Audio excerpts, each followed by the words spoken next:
So OCEAN is a nonprofit that trains entrepreneurs, and we do that in a couple of different ways. But our mission is to help entrepreneurs who are dreaming of starting new businesses. And like you said, it's a term that's thrown around a lot. It's like, okay, what does that actually look like?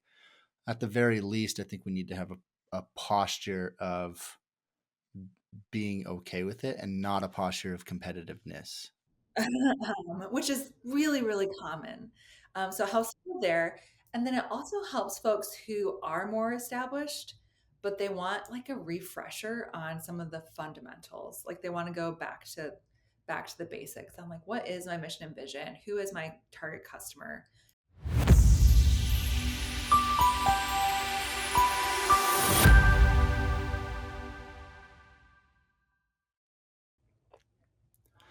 Welcome back to the Ministry Growth Show. Today on the show, I'm going to be talking with Christy Johnson. She's the COO of OCEAN Programs. Christy, thanks for being on the show. Yeah. Hey, Zach. It's good to see you again. You've been Totally. on before. Things have changed since last time you had you on.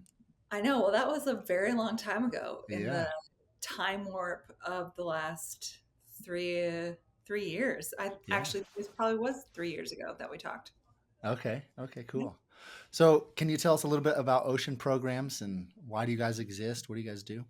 Yeah, I would love to tell you about OCEAN. So, OCEAN is a nonprofit that trains entrepreneurs, and we do that in a couple of different ways. But our mission is to help entrepreneurs who are dreaming of starting new businesses or who have just started a new business get like the practical business skills that they need, and integrate that with biblical wisdom and get connected to a community of other entrepreneurs. Um, and we do this because entrepreneurs are really, really influential in culture. Mm, They create new things, they create new products, whether that's like a really great coffee blend or a new tech platform, all of hmm these tech platforms that are ubiquitous to our daily lives right now. At one Right. point, were ideas in an entrepreneur's head.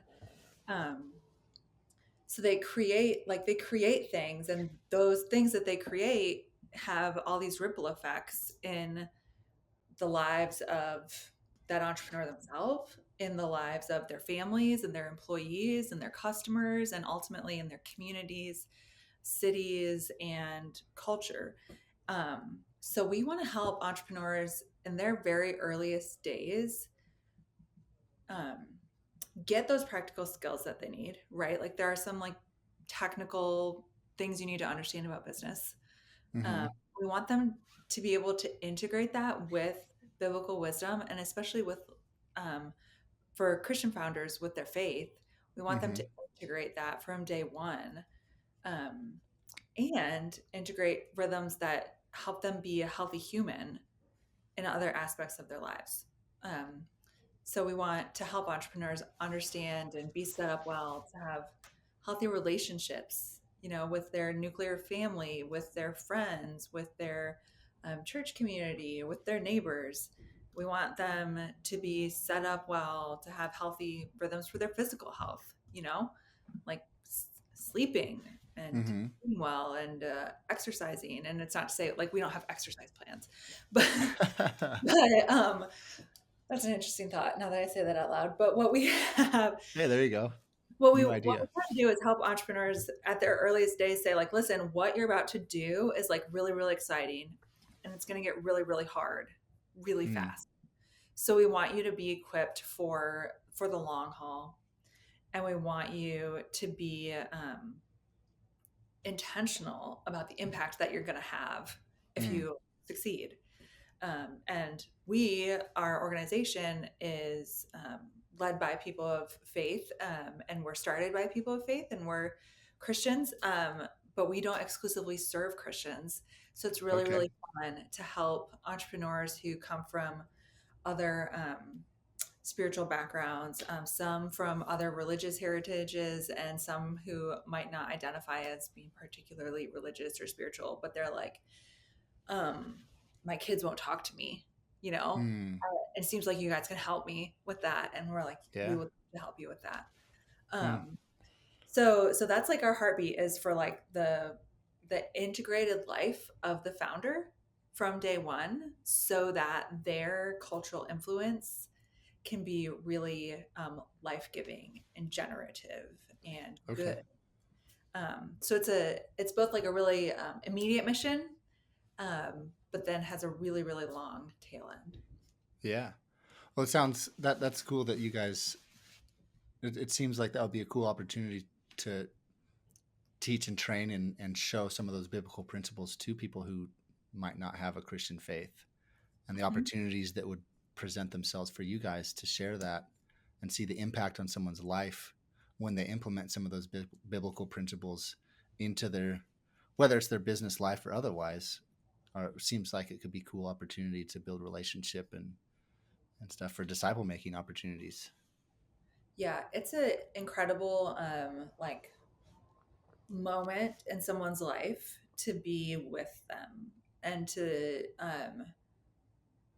have a very tangible, practical, like immediate point of connection Mm-hmm. where our team and even other entrepreneurs in our programs show up, and our volunteer facilitators can be in those moments with people who are not Christians and have like genuine community and relationship with them, and Yeah. also genuinely understand the challenges that that entrepreneur is facing.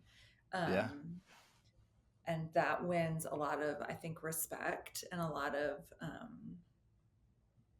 authentic relationship, which opens a lot of doors um, to have conversations, spiritual conversations. You know. Mm, that's cool. Now you mentioned a couple times being there for people at the foundation of an idea or a company. Is Ocean for like startups and people who are just getting started, or someone like me who's been running my own business for a decade and still feel like sometimes I'm faking it as I make Mm, it, kind of thing? yeah. Is this something that would be a benefit to someone like me as well? So we have three core training programs that serve different groups of entrepreneurs. Our two most established training programs. One is a high tech accelerator, which is Okay. similar to Techstars or a Y Combinator, kind of like the banner brands that Mm-hmm. you could compare that to. And that's for very early stage business formation, venture backable, um, high growth companies. Um, so that is, yeah, for the earliest stages. Our second program is called Genesis Entrepreneurship Training, and that serves people at, I would say, like three different critical inflection points. The first place in someone's entrepreneurial journey where that's really helpful is when they're vetting an idea to see if they can build a business around it. So it really, at the end of that 9-week training program, entrepreneurs have like a right sized business plan, understanding their customer segments and basic financials associated with like their products or their services and things like that. So it helps people who are vetting an idea. It helps people who are in that like first 6 month phase, I would say, where they've like flipped open the sign on the front door to say open and then realize like, oh, I don't know what I'm doing. Uh oh. Which is really, really common. So it helps Right. people there. And then it also helps folks who are more established, but they want like a refresher on some of the fundamentals. Like they want to go back to the basics. I'm like, what is my mission and vision? Who is my target customer? And oftentimes those more established entrepreneurs come to Genesis specifically when they're launching maybe a new product or a new kind of business unit, and they want to like reevaluate how that works. So Okay. that's High Tech Accelerator and Genesis, which are mostly early stage and kind of in that business formation stage.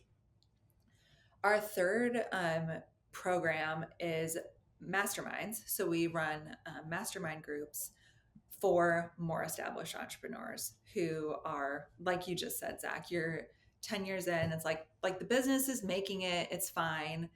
Um, Mm-hmm. and at the same time, it would be great to be part of um, a small group of other founders where I can get those three key things that Ocean delivers in everything we do. It's like very practical business, um, very, very practical, hands on. Like, we're not talking about ideologies or philosophies. We're talking about like P&Ls and Mm. financial projections and customer personas and financing and things like that. So the mastermind helps business leaders and entrepreneurs who are in market um, through group coaching. We run an in-person version and we run virtual groups too. So it's like practical business specifically for these established entrepreneurs that integrates Okay. again like timeless biblical wisdom and then is community based. So all of our programs happen in the context of cohorts because Okay. we believe that growth happens in the context of community, and entrepreneurship is inherently lonely. And so we always want to be connecting entrepreneurs to each other. Mm. That's cool. Yeah. Those three are our big like ways we help entrepreneurs. Yeah. Now, most of my audience is ministry leaders, ministry executives, ministry marketing directors. Are any of these things something that someone like that could come through um, and learn some of the basic stuff that would help them in the ministry context, whether they're starting a local church or some type of parachurch organization? Would Yeah. that be something that would help in that space? Yeah. We've had a number of nonprofit leaders participate in a Genesis entrepreneurship training cohort when they are at that kind of formation stage again. Uh, Mm-hmm. and I think it's actually really helpful. So my background is nonprofit management, and I think it's helpful for those of us whose backgrounds are in ministry to be exposed to some of the business, just really practical skills that a lot of Yeah. us didn't get if we went to Bible college or seminary or things like that. Um, Right. and so for nonprofit leaders, the training is helpful because they kind of like have to think through those things of like, oh yeah, I am going to need to fund this thing somehow. Now maybe Mm-hmm. my revenue won't be in sales, um, but I do need to know still how much do I need to make in donations to be able to like Right. for whatever program to my beneficiaries and things like that. Uh, Mm-hmm. so we do have nonprofit leaders use that training for their initiatives. We also, in a fun little like twist, have partnered with churches and nonprofits to say um, they end up using our training in their community. So Mm. as part of their, a number of churches have, marketplace ministries, or they have outreach or employment initiatives and things like that. So we've had churches use our Genesis entrepreneurship training to help entrepreneurs from their congregation or from their community get started, and the Mm. church has underwritten the cost of that training for entrepreneurs. um, Oh, cool. so that's kind of a fun way that is probably the primary way that Ocean has engaged with ministries over the last couple years. Okay. Similar to what like Dave Ramsey type model would Totally. work with churches. Yep. Okay, cool. Yeah. That's awesome. So as you said at the beginning, you've been with Ocean for about 3 years. As you've been with the company or the organization, what are some of the unique challenges and struggles you guys have come across? Yeah, I mean, I think one thing that's hard for us, especially just thinking around like the nonprofit marketing and fundraising, is that our cause concept, if we adopt like fundraising language here, like our cause Mm-hmm. concept is very upstream. Like, it Mm, is not a felt need. We're not directly feeding children or providing housing, or we're not we're not an evangelism organization. We're like, our right. cause is a little bit niche. I think, Hmm. and so that is tricky for us on a philanthropy end. So we have spent just a lot of time thinking through how do we talk about our impact in the lives of Mm, an individual entrepreneur in a way that is honest about the things that entrepreneurs facing, but also recognizing the challenges of like, this isn't like an in your face at risk group of people that need like right. immediate help, you know? Um, Because but you guys function under a 501(c)(3) model, correct? yeah, we are. We're a 501(c)(3), and we earn about 30% of our revenue, but we raise the other 70% through Okay. donations. Interesting. Yeah. So if I'm a donor partner and I'm saying, man, I can give to this child sponsorship organization and see some type of immediate need met, or give to Ocean, it could be a decade, it could be 15 years before any of your businesses that you guys have supported or trained end up being successful to the point where they are having impact in their communities, right? And so that Right.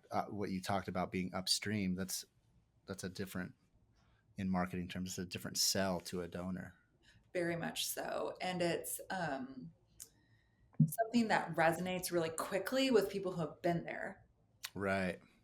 Um, but takes a lot of like logic steps Mm-hmm. for somebody who might be used to thinking more just differently about their philanthropy. Yeah. And I would say the other thing that's tricky for us being in the business space specifically is that a lot of folks that we meet and we, get to the point of saying like, we'd be so grateful if you'd consider being a philanthropic partner with us in this mission. And they'd be like, well, I did it and it was hard. Why shouldn't it be hard for everyone else? Like, what? Like, kind of that like shark It's mentality. part of the hustle. Exactly. Where we're like, well, we might not be aligned here. Yeah, yeah. Well, Well, you have that like competitive mindset for most entrepreneurs. It's like, well, if you can't win, figure out how to win, then you don't deserve to be in business type mindset. exactly, exactly. Like, Yeah. I have literally heard that from people. And what I always ask them is like, well, take me back to those first few years.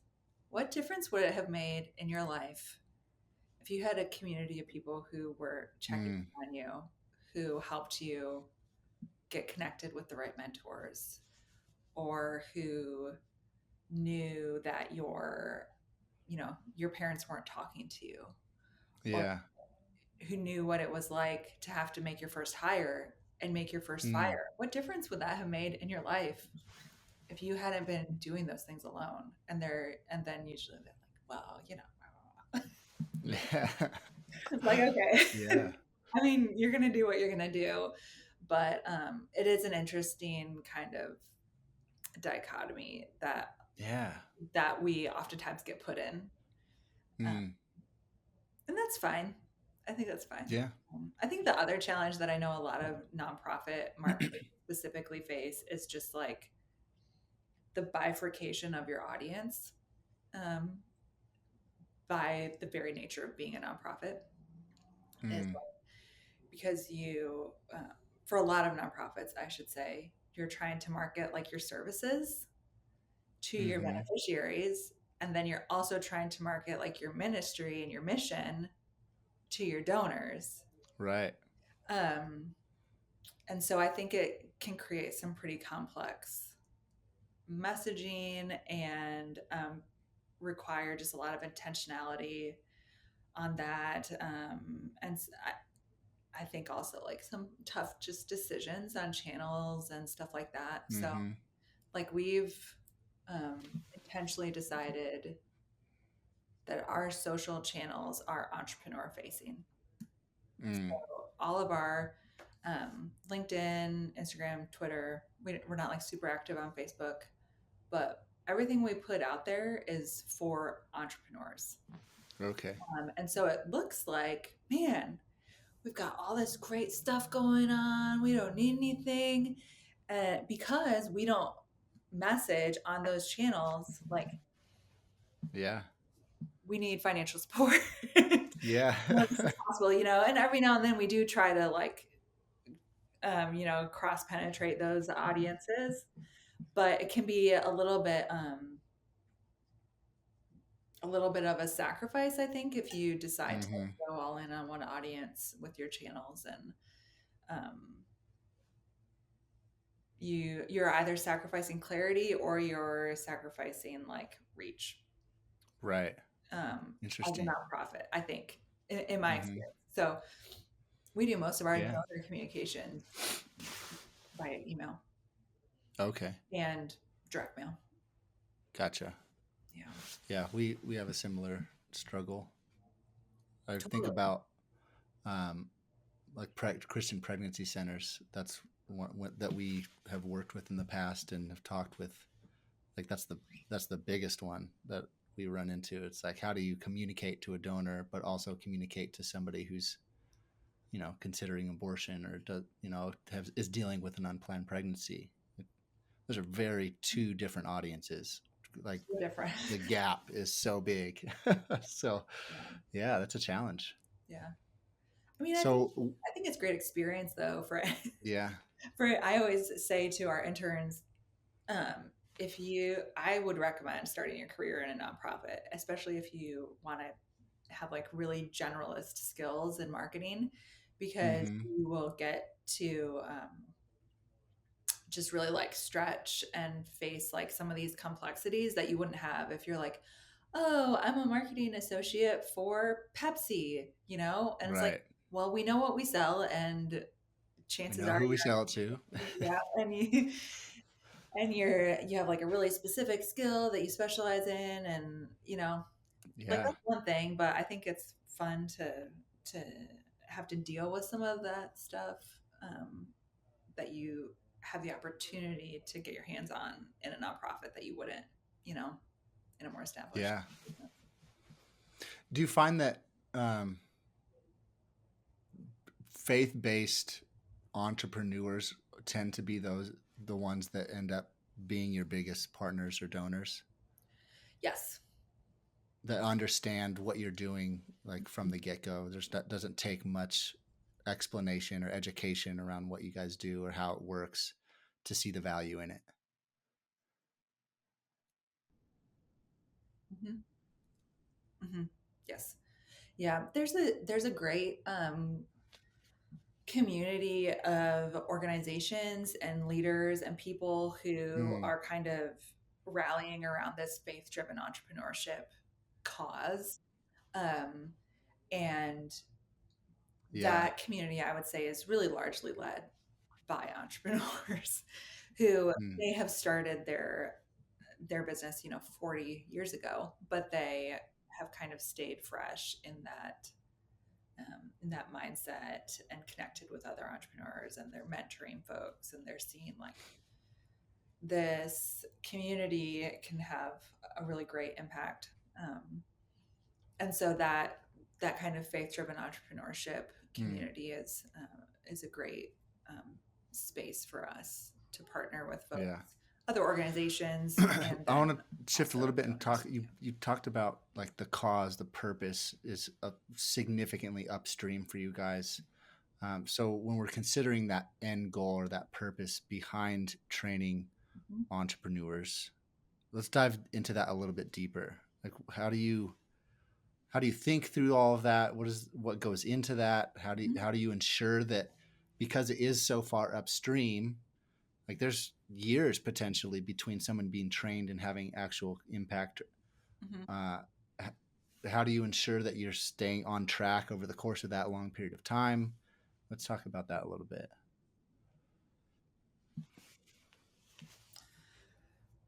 A couple things come to mind. I think one of the Mm. things, so we spend a lot of time on our impact measurements, and are at the beginning of 2023 kind of refreshing our whole impact framework. So we say that we help healthy founders build strong businesses so they can contribute to flourishing communities. So in each of those three deliverables, we measure how we're doing every year with within our whole community, not just people who have been in our formal training programs, but people who have come to an event or volunteer with us. Like we consider Mm. their activity to be part of our mission too. Um, so we do that annual measuring. We also do um, before and after measurements of some of the same data in all of our programs. So we get a snapshot of Okay. before and we get a snapshot of after. And actually, we do a midpoint check Mm. in too. So we're like super data driven in terms of our impact. Um, and again, that data relates to like relational health of the founders, spiritual aliveness and engagement of the founders, as well as their kind of business metrics, like are they still operational, what's their annual revenue, have they created jobs, and then even another layer out into how are they thinking about their impact in the community. Do they have plans for employee engagement? Do they have like um, did they donate as a company? Are they involved in sustainability efforts and things like that?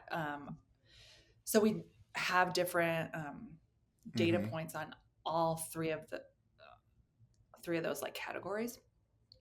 Um, and then what we do is with our financial partners, donors specifically. I mean, we have a few granting partners and things like that, but specifically with our like individual donors, what we try to do is really mix that data impact Mm-hmm. um, from the before to after the program, um, along with the long term outcomes that we have now after 8 years. So we can say like Okay. so and so. Okay, so here's a fun one. A a woman, single mom. I think she has 4 kids. Was working 3 different jobs to make ends meet, and she had a health issue personally that made one of her part-time jobs like just really taxing financially, and it was like a long commute. Um, so she was in our Genesis Entrepreneurship Training Program and built a business plan for um, the Okay. cosmetology services that she was doing as one of those 3 part-time jobs, right? And so she built the plan and she realized, like, oh, if I Mm. get 3 more customers a week, I can quit that other job and have even more income for my family, spend more time at home, not be in this setting that's like physically stressful for her health. Yeah. Um, and so she had like the information to be able to make that decision, and that is obviously good for her health, like physically, relationally with her family and being more available and around more. And also, like, that actual area was her area of passion. So Mm-hmm. she was living out like her unique gifts and her calling because she had like the practical plan to be able to do that. So within the course of 9 weeks, we can get to that point of impact, which is a great story that I love to tell. And resonates a lot with our partners to say like, yeah, I want to be a part of that. I can get behind that outcome. And now what we also need to do is stay in touch with her, Mm-hmm. over the next 2, 3, 4, 5 years, so that we can track that for the long haul. And um, it's hard. I know every nonprofit leader I know struggles with this, is like, Yeah. how do we get meaningful tracking on our impact, Hmm. right? That's interesting. So Well, and that's always a imagine, challenge for us too. Um, yeah, but that's trying to go back to your question, Zach. I think you can actually answer it. So we think about, yeah, like healthy founders, strong businesses, flourishing communities, um, and we try to communicate what we're measuring, like data wise, and then also those stories as we have them. Our program manager does a really great job of debriefing every single cohort and double checking with folks, like if we have permission to share their story with our donors or on public channels and things like that. interesting. So, Well, I imagine it's maybe a little bit easier to track some of that initial impact versus some of the longer term stuff. Like her immediate situation obviously was drastically changed. Now, whether or not totally. that business is successful 5, 10 years from now, and what that impact has on her life, you know, tracking that and I don't know if that would be. Hmm. Imagine that's just one of the many struggles and challenges that you guys face. A lot of work goes into getting those responses. But one of the things I'm excited about adding kind of to our impact framework and mindset is that we're actually going to start doing quarterly, Mm, and hopefully my plan is to get to monthly pulse check-ins with our community, where we're doing a really quick, like 10 question, like, how are you doing? So that we can have like really regular connection with our community and be responsive to that and say, like, this is how everyone's doing. So here are the next mm-hmm. 3 webinars that we're going to actually host based on what we heard from you. um, what we're seeing in this data is like, man, I don't know, everyone's struggling with marketing right now. Cool, we've got these 3 marketing webinars coming up. Or yeah, like that's a super practical example. But my belief and Mm, hypothesis is that when we get into the rhythm of that very regular check-in, that it is very relational and very authentic, and we are able to be very responsive and transparent as people participate in those pulse check-ins, that the annual kind of like bigger 15-minute survey yeah, will be much less of a grind and a stretch, because like it will just be yeah, kind of yeah. part of It's being a part of the a ocean greater community. consistency in the touch point of community that people have to ocean and the relationships that they've built inside of that community.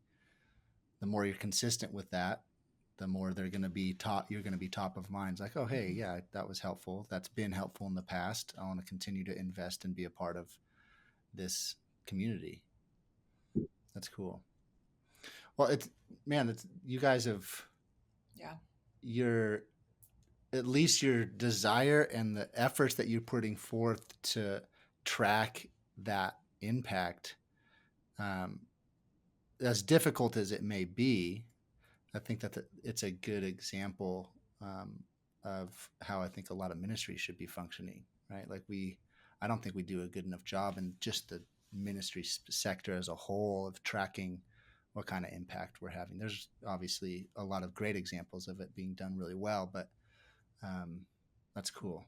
I'm sure that there's a lot that ministries can learn from Mhm. what you guys are doing, and at least Yeah.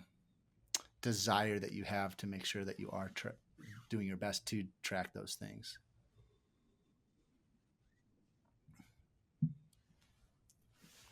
Yeah. Well, and I on the mean, and flip I side, think, I say that, um,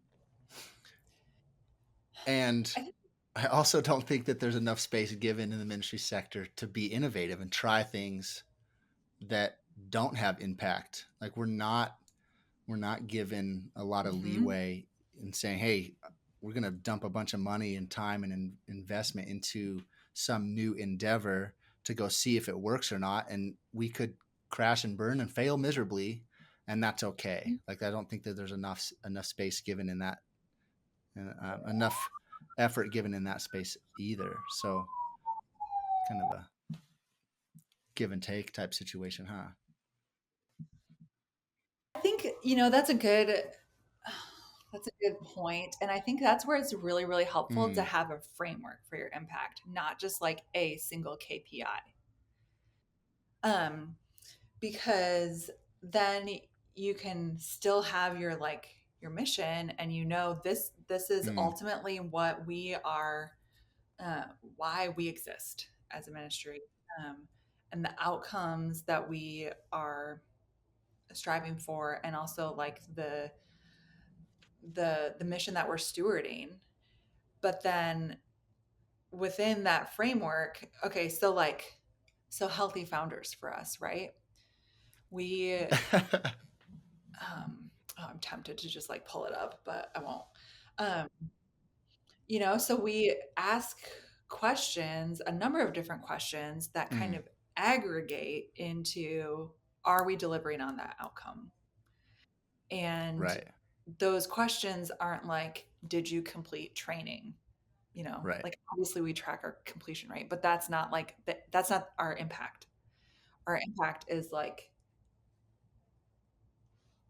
are you connected with people? Do you have are your relationships satisfying? My favorite question, and our like guiding question actually, like for all of our work, is um, agreed. So it's on an agree to disagree scale from 1 to 10. Mm, I feel loved and supported regardless of the outcomes of my business. 0 to 10 by the people mm, closest to me, by the ocean community, and by God. And that's like our heart is like, we mm. want to know, like, do you feel loved regardless That of one how hits heavy successful for your me. business is? Um, Yeah. it's so real, so real. Um, and that's the impact we're going after. So if we have a KPI Yeah. at that level, so much space to innovate underneath that, right? And then it transfers across our different programs, and even outside of our programs, just into our community. Um, so that's kind of like how I think the relationship between impact and innovation should work, is that Mm, you need to have like a framework, not just a single yeah. static KPI that all of your activity is driving towards. Um, at least from the type of organization that we're in. I know, I came from Crew, so that had a very like Right. specific evangelistic KPI of like Yeah. number of people who gave their life to Christ in an annual year. But then underneath that, we had other ones of like a lot of different things. And so I think that the most important thing on impact is like tracking it at a framework level, not necessarily Mm. like a really specific output level of like, we had 52 services 1,000 people on watched every our Sunday of YouTube's the week, and this many stream. people came, right? Which is like not an Mm, unimportant thing to look at, yeah, but that I would I not wouldn't either. call that. Yeah. Well, hey, I want to take a moment to hear from today's sponsor, but when we come back, we will continue our discussion with Christy Johnson. Hey, ministry leaders. Today's episode is sponsored by Click Nonprofit. Are you looking to grow your ministry but don't have the money or marketing knowledge to make that happen? There's good news. Google offers an advertising grant to churches and ministries that is worth $10,000 per month. This means that if your ministry is a 501c3 nonprofit, you are eligible to receive $120,000 per year in free advertising dollars. This allows you to place ads at the top of Google search results page and drive thousands of visitors to your ministry website every month. Our sponsor, Click Nonprofit, helps your ministry acquire this Google ad grant and then manages your Google ads to ensure you get the most out of the grant. Schedule a free consultation at clicknonprofit.com to learn more about how this grant can help your specific ministry. Mention the Ministry Growth Show when you sign up and get 20% off your first 3 months of management. Welcome back to the Ministry Growth Show. We've been talking with Christy Johnson from OCEAN Programs. So, Christy, last time we had you on the show, you had a lot of great insights to offer in the area of partnership. What can big organizations, small organizations learn from, or what can big organizations learn from small organizations and vice versa in the area of partnership, and how might we begin working together a lot better in all spaces, for profit, nonprofit, doesn't matter. I think there's a lot of opportunity for partnership. What are some of your insights that you can share in that space? Question is, how can we work together better? Oh man. Um, yeah, that's a big, I think it's a Mm, big pain point every leader I know feels is like the responsibility for your specific scope mm-hmm, and this like desire to have a posture of partnership and to be a good partner. And we probably define that a lot of different ways, right? Um, with the tension of like, mm, you always have to give something up, I think. And I just don't, I mean, the idealist in me right. says, like, no, you don't have to give anything up to partner. And it's like, that's just not true. um, you're either sacrificing like efficiency or like finance or hours or, something. Um, that's, actually, I might go back on that statement now that I think about it, because I think some of the Mm-hmm. tricky things being coming from a big organization to a small organization, coming from Crew, Behemoth. Yeah. giant global company mission. Yeah. Enterprise in every single way, self-sustaining in every single way. Mm, And it's like partnership is like at your leisure. Um, if you're coming at partnership from a organization first perspective. And I think what I learned a lot in that work, especially across all the different ministries of Crew, is when our audiences overlap, like if we're truly mission driven and if we're truly making decisions based on the needs of the people mm-hmm. that we exist to serve, then partnership becomes essential. And so we experience that kind of in Crew within the different ministries of Crew, families, athletics, college, city, stuff like that. Um, and what's tricky being in a much smaller organization. I mean, we have 4 full-time staff here. Is there the the dependency in those relationships is just really different. For us, a lot of our missional outcomes like depend on partnerships. We depend on Mm, um, partner organizations to use our training so that we have like access to those entrepreneurs. We depend on partners to refer people into our high tech accelerator application pool. We mm-hmm. depend on granting partners, for a lot of our annual budget. Um, and that I think is just a very real tension that you experience in a smaller organization versus like a bigger kind of legacy, really well established one. Um, so what we've done here at Ocean actually is we've created like this grid that we use to evaluate potential partners. And my colleague Luke and I, whenever we're kind of like considering a new partnership, we independently like kind of score. potential partners in these different categories. So we look at like alignment, like are our organizations and our end users or our beneficiaries aligned? Are we trying to do the same thing? We look at the potential contribution to ocean's impact measurements. And then we look at the difficulty for us to take on whatever kind of scope or partnership. Sometimes it's as simple as like co-marketing a different brand, and that's easy. And sometimes it's like, man, this is going to require half an FTE, and can we take that on right now? So the difficulty for our team internally.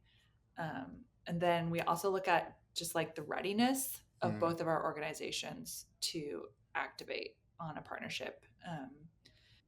And then, kind of the last category that we look at is revenue potential for us.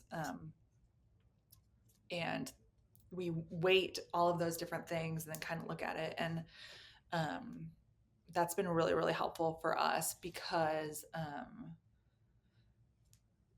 the words like "let's partner" are so almost just like Mm-hmm. dime a dozen. I think in the ministry world, it's like "let's partner." It's like, what do you mean? And then you can go round and round trying to find good fits, and it's just been helpful for us to have those categories in the front of our mind, and to um, have that like to align our own thinking around. So like a fun one that has come up for us this year, we have been doing an event series called Unpolished, with our friends at Faith Tech, which is another organization. They're based up in Yeah. Ontario, but they have communities of people who work in Christians who work in tech all over the world. Um, and so it's like, great. We have a lot of overlap in our target audiences, people in tech, a lot tech professionals, highly entrepreneurial, and then obviously our high tech program is a great match. We are really aligned in our mission. We also have like strategic ways that we can contribute to each other's impact and our Mm-hmm. strategic plans over the next 2 to 3 years. Like we know each other's strategic plans and we know KPIs for each other, and we know by working together, we're going to help each other get to those KPIs. And then our we both are just like really kind of activators, I would say, as organizations. We're not we don't spend like I don't know how to say this in a negative way. We try stuff, we're willing to like Okay. fly a little bit by the seat of our pants, and both of our organizations are like comfortable with that. So, that was an important alignment for us. Yeah. Not necessarily that we want to Willing fly to by the try seat of our things. pants, but like we're activators, um, willing to try stuff. So that's been a really fun partnership for us this year and into next year. And it's like, um, that knowledge of each other is just really important, I think. And I think it's Mm-hmm. easy to get wrapped up in our own scope, Well, at the very least, and I think we need to well, approach. I think that there's this. Well, even though partnership is a dime a dozen, like you said, it's a term that's thrown around a lot. It's like, okay, what does that actually look like? At the very least, I think we need to have a posture of being okay with it and not a posture of competitiveness, right? Especially in the ministry space. And I think that maybe that's brought into the ministry sector from the business world. Like, well, we're all competing for the same dollars. And so we need to, there's no way we would ever compete because we've got to keep our ministry running at all costs. And um, that I don't think that posture is healthy. Now, on the flip side, like you said, like that doesn't mean that everybody's going to partner with everybody. That's not realistic. But at the very least, being open to like this, having a posture of, hey, this could be an opportunity. Let's at least look at it or be open to it, right? um, and even in the for-profit space, like, Yeah. you know, I don't know a good example, but like, Hmm. say you're a coffee shop and your purpose is to just provide the best cup of coffee, or a place for people to have a cup of coffee and do their work. If you're building a coffee shop that has like that, whatever, that Starbucks model where we want Hmm. people in our coffee shop staying a while.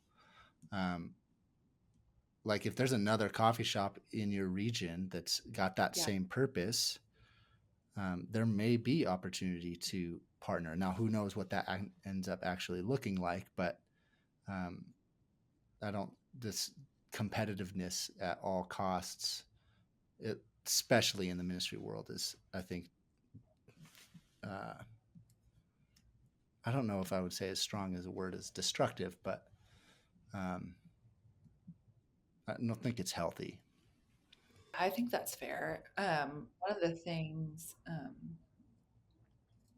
that I can't remember if we talked about this, a couple years ago when we last chatted, but um, we so in the time that I was at Yeah, yeah. at Crew, talking a lot about Crew, I learned a lot. We would have kind of some of those same conversations around like, well, you don't want to introduce such and such Mm-hmm. donor to such and such other ministry because then they might stop giving to your ministry. And we had so much great information and a wonderful team that like analyzed actual data, and what we learned in that data, which is like statistically significant, um, that cross penetration of Mm.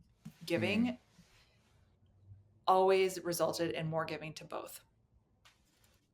So when one ministry introduced a donor to another and the donor said yes to that second one, the donor also increased their giving to the first. Um, so it's like misnomer. Yeah. It's like, how much do you believe in your purpose, right? This is what it comes down to. How much do I believe in my purpose? Do I believe in my purpose so much that I'm willing for, to allow somebody, a customer or a donor or whatever, to go to somebody else, another company, another ministry that maybe is doing it better than we are, or that's usually not the case. Like the case is Mhm. the example that you just gave. In most cases, the donor ends up saying, I'm just going to give to Mhm. both. And now that I see you guys working together and being more impactful in your work, I'm going to give more, right?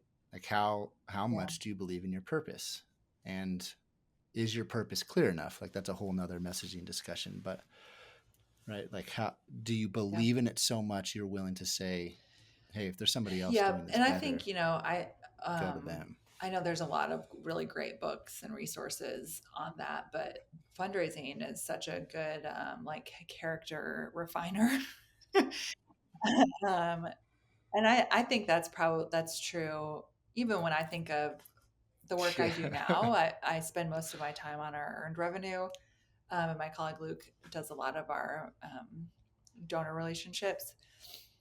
It's that kind of mindset gets really rooted in your heart if you're talking just about like corporate sponsorships and stuff like that. It's just so easy to get cynical and defensive, Mm, and that is, mm-hmm. yeah, something that I have had to learn a lot and guard my heart against. And I mean, again, I don't know a single nonprofit leader who doesn't struggle with that, um, which Mm, is interesting. mm-hmm. Yeah. How are you guys working discipleship and disciple making into your programs and the work that you guys do?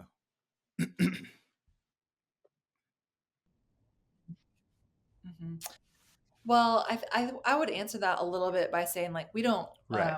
we don't profess to be making disciples Mm-hmm. in a like classic ministry way. Um, what we do is help people integrate their faith into their entrepreneurial ventures. Um, and so for people who are Christians, we Mm-hmm. help them stay anchored in that by integrating wisdom from scripture, not even necessarily like spiritual wisdom, but just like, okay, well, let's look at what does it take to start with a message and grow that into a really big movement. Turns out there's this guy Mm-hmm. who did that a really long time ago. Let's take a look at how he did that. And then we look at like Jesus, how Jesus like had his disciples, and like in business you can talk about your 100 raving fans and like focus on your early adopters, like, and it can start to feel a little bit Mm-hmm. uncomfortable for people who aren't comfortable thinking about business that way. I, um, and that is Mm. a really really fun environment to be in with people, is to say like, no, like we're gonna like really seamlessly integrate this, like these truths that are true of you as a person, true of the people you serve, and true of like the world and what God is doing in the world, like that needs to be connected into the day to day of your business. um, so that is, I would say we Mm. help people be disciples in a specific area of their life, and Yeah. express that in really practical, tangible ways. Um, and then in for people who aren't Christians, like we already talked a little bit about, we've our team and our posture there is just really like open, and we say to folks like, hey, just so you know, like we're Christians, this content like has a lot of stuff in it from the Bible, and we also want to like, we're probably gonna pray and talk to you like um, like we talk openly about our faith, so we're going to bring our whole Mm. selves to this, and we want to invite you to bring your whole self to it. um, and founders are usually like, okay, cool, you know. And so then we can have some great conversations and hear, I mean, without fail, Mm. I've never met Christians like this before. Partially because, if you're an Right. entrepreneur and you're in startup culture, there aren't a lot of Christians. um, and the cultural story of people of faith is not always like winsome, Right. or maybe not even like relevant in that context as far as they've been exposed to. um, and then I think experiencing God's love Mm. in our programs is life changing. And we have founders who can name that, and founders who don't name that, and founders who say like, I feel loved, and we're like, that's great, and we acknowledge like the love Mm. that you're feeling, like, yes, we love you, but we love you because God loves you. And um, imagine what if your Yeah. employees felt that same kind of love from you, you know or what if you're so that's kind of how we come at that idea.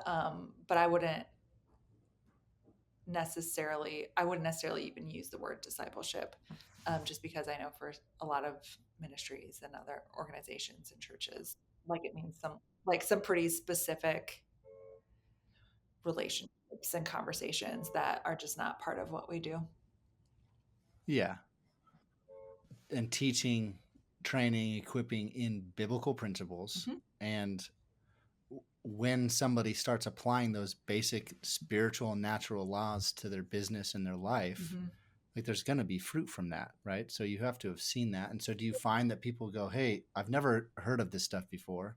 I'm applying these, they might not be able to put a name to it, but I'm applying these biblical principles into my life, and I'm seeing my life, my business, my personal life and my business life be transformed.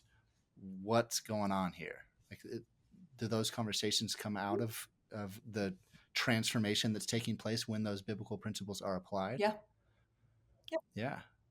Yeah, and we work really closely with other organizations, that are Hey, partnership. and partnerships, and have a number of like pastor friends involved in our work and available, and always like connecting folks with those more kind of like explicitly discipleship opportunities. And Yeah. there's even, other marketplace ministries that do that kind of stuff, um, as more of their like core mission. So like C12 is a great one. There's an organization called Faith Driven Entrepreneur, and that they do a lot of Mm-hmm. discipleship activities for entrepreneurs. And even, Praxis is a really well known entrepreneurial facing organization. And we refer folks onto Praxis, which is always fun to see people like continue to grow after their like kind of baby business stages with us. That's cool. Different stages of the funnel. Yeah. Indeed.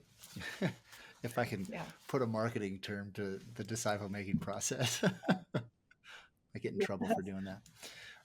You talked a lot about um, storytelling throughout our conversation today.